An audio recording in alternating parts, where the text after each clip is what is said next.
Trồ là hơi yeah. Đòn chuyện gì vậy?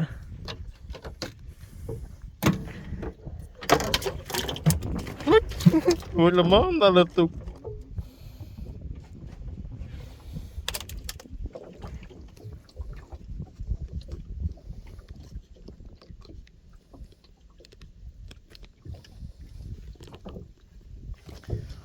Ok,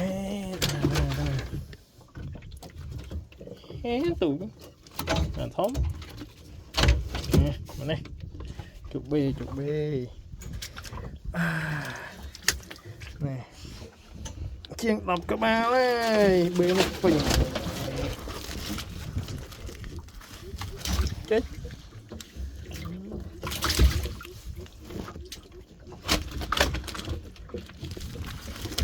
thống nó ngọt bát thật mình đo cái lại mà lưu chiên nó